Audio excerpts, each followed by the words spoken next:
Breaking news చూస్తున్నాం. ప్రజాశక్తి పార్టీలో చీలిక, ప్రతిపక్షం అవసరం లేదంటున్న విశ్లేషకులు. సమాధానంగా ముఖ్యమైన నేతలతో ఉప ముఖ్యమంత్రి భేటీ. ప్రస్తుతం పార్టీలోని ముఖ్యమైన నాయకులు సీనియర్స్ ని మాత్రమే పిలిచాం. మనం ఒక నిర్ణయానికి వచ్చిన తర్వాత ఏం చేయాలో ఆలోచిద్దాం. సీక్రెట్లే ఉన్నాయిలే మంత్రి గారు. విజయభాస్కర్ గారు, కాశీనాథ్ గారు ఇద్దరిలో ఎవరో ఒకరు పార్టీ పగ్గాలు చేపట్టే అవకాశం ఉందని రాష్ట్రం అంతా అనుకుంటుంది. ఇప్పుడు తేలాల్సింది ఒకటే, అది ఎవరు అని. రాజకీయ అనుభవం ఒక్కటే సరిపోదండి, అన్నీ తెలిసి ఉండాలా. అలాగైతే కాశీనాథ్ గారు కరెక్ట్ గా సరిపోతారు. ఎందుకంటే ఆయనకి రాజకీయ అనుభవంతో పాటు చాలా వ్యాపార అనుభవం కూడా ఉంది. మనకు కావాల్సింది కంపెనీ సీఈఓ కాదండి, పార్టీని సమర్థవంతంగా నడిపించే నాయకుడు. ఒక్క నిమిషం ఆగండి. ముందు కాశీనాథ్ మీరు చెప్పండి ఏం చేద్దామో. ఒకవేళ విజయభాస్కర్ గారు మన నాయకుడైతే మీ వర్గాన్ని మీరు ఒప్పించగలరా? ముద్దినేని గారు చాక్లెట్ ఇస్తానంటే చిన్న పిల్లడు కూడా కాదండు. అలాంటిది సీఎం పదవి వదిలేసి ప్రచారాలు చేయమంటే ఎలాగండి? చాలా మంది సభ్యులు మన కాశీనాథ్ గారిని ప్రపోజ్ చేస్తున్నారు. ఏమిటండి మీరు మాట్లాడేది? మాట్లాడేదానికి అర్థం ఉండాలండి. ఆయన పార్టీలోకి వచ్చి 4 ఏళ్లు కూడా అవ్వలేదు. కార్యకర్తలతో పాటు 20 ఏళ్లు పార్టీ జెండాను మోసి నానా కష్టాలు పడి మన పార్టీ రూలింగ్ పార్టీ అవ్వడానికి కృషి చేసింది విజయభాస్కర్ గారు కాదా? అవునులేండి, అల్లుడు గారి హాస్పిటల్ పనులు ఈజీగా అయిపోయాయిగా, అలాగే అంటారు. శాంతిలత గారు, మీ పేరులోనే శాంతి ఉంది, మాటల్లో ఎక్కడా లేదు. మనం తిట్టుకుంటే ఈ సమస్యకి పరిష్కారం దొరకదండి.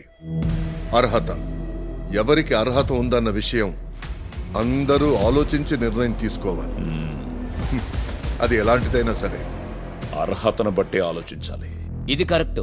ఈలోపు మన గోతులు మనమే తవ్వుకోకుండా నిజాయితీగా ఉంటే అందరికీ మంచిది. మంచి మాట చెప్పారు విజయ్ గారు. వీలైన త్వరగా ఓటింగ్ పెట్టి నిర్ణయిద్దాం. అంతవరకు మీడియాకు దొరకకుండా జాగ్రత్తగా ఉండండి. పదండి, పద.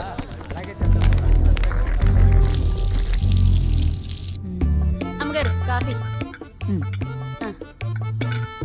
పరిమళ, ఆ? ఏ రంగు బాగుంటుంది? ఎన్ని రంగులు మారుతారమ్మా? అదే, ఏ రంగు చీర కట్టినా మీకు భలేగా ఉంటది. అవును, రంగంటే గుర్తొచ్చింది. ఈ జుట్టుకి రంగు వేసుకుంటే ఎన్ని రోజులు ఉంటుంది? నీ ముసలి మొఖం దానా, రంగేసుకుంటావా? పోయే కాలం వచ్చే రోజుల్లో ఇదేం పోయే కాలమే నీకు. ముసలి తాతంత కొడుకున్నాడు, కొడుకేదంత మనవడు ఉన్నాడు. ఆడితో నీకు జిగిజిగిలు కావాలా? ఇదిగో ఈ ఏజ్ లో ఒక మూల కూర్చొని రామ కృష్ణ అనుకుంటూ ఉండాలి, అంతేగాని రామ తిలకమ్మ అని పాటలు పాడుకోకూడదు. నా దరిద్రమేమో గాని నా కళ్ళతో చూసింది కక్కలేను మెంగలేను. నా మొగుడికి చెప్తానే ఆడినమ్ముడు, నువ్వేమో ఆగు, ఆడేమో వదలడు. మద్దడు నాకేంటిది అని. ఏమైంది? ఏం లేదమ్మా, జుట్టుకి ఏ రంగు ఎత్త బాగుంటుందని ఆలోచిస్తున్నాను. ఏంటి? అదే, అది రంగుల గురించి హంగుల గురించి నాకేం తెలుసు. నాకా మీ అంత పనితనం లేదే. నేను వెళ్ళి వంట పని చేసుకుంటాను. మీ పని కానీ అండి. డీజీపీతో నేను మాట్లాడతాను.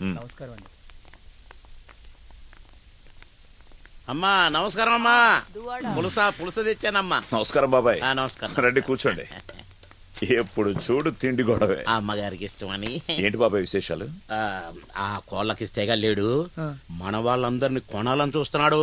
భాస్కరా, మనం అందరం కలిసి కట్టుగా ఉంటే ఎవ్వడు ఏమి చేయలేడు. మన కాశీ ఏం దువాడా, పిల్లలందరూ బాగున్నారా? అమ్మా బాగున్నారమ్మా. నీకోసం టిఫిన్ చేయిస్తున్నాను, తినే అలాగే అలాగే.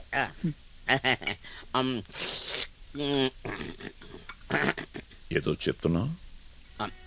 కాశీని సీఎంగా చూడాలని మన విషయంగాడు తహతహలాడిపోతున్నాడు. ఈ ఒక్కసారికి కాశీని సీఎం చేసేద్దాం. వాడుత కుర్చీలోనే కూర్చుంటాడు, చక్రం మొత్తం తిప్పేది నువ్వే కదా. బిస్కెట్ బిస్కెట్ బాబాయ్, తీసుకోండి. ఇప్పుడు చెప్పండి బాబాయ్, సీఎం చక్రము ఆ విషయంగాడి చివరి కోరిక వాని కొడుకుని సీఎంగా చూడాలని. కొడుకే సీఎం అవుతున్నాడుగా. భాస్కరా, మీకు తెలుసుగా బాబాయ్, పెద్ద ఆయన ఎప్పుడు విజయే నా పెద్ద కొడుకు, విజయే నా పెద్ద కొడుకు అంటుండేవాడుగా. ఇప్పుడు ఆ పెద్ద కొడుకే సీఎం అవుతున్నాడు. మరి కాశీ సంగతి? వాడు నా తమ్ముడు బాబాయ్. చిన్న వయసులోనే ఏ సపోర్టు లేకుండా కోట్లు టర్న్ ఓవర్ చేసిన వాడు.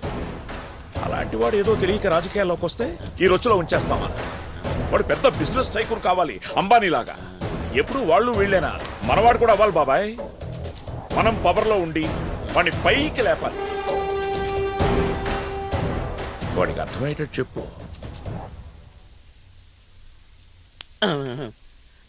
నువ్వే ఎలాగైనా చెప్పాలి బాబాయ్.